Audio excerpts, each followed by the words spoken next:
You know, I've made a movie here and I found this maybe the most film-friendly place I ever worked. There was never any issues with locations.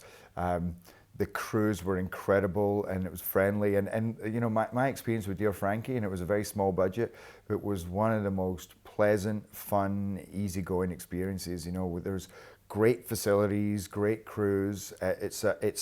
You can do all kinds of movies here. You know, whether it's a historical drama, whether it's an action, whether it's a thriller, all kinds of different architecture, whether it's historical or modern.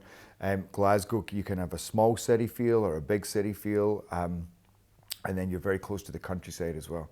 And in terms of logistics, it's actually not a huge city, but you can have if you go into the centre of Glasgow, it feels like a big city, but it's easy to get across. You know, you're not going to get stuck in ridiculous traffic jams like working in London. It always took me an hour to an hour and a half to get to work. Even in America, that's the same situation. I just made a movie in New York, and the traveling is just a nightmare. You don't get that here.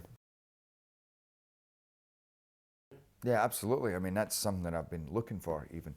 Um, Maybe the as I said before, one of the best times I ever had making a movie, and one of the films that I'm maybe most proud of because it was a tiny film, but it meant so much to so many people, is Dear Frankie.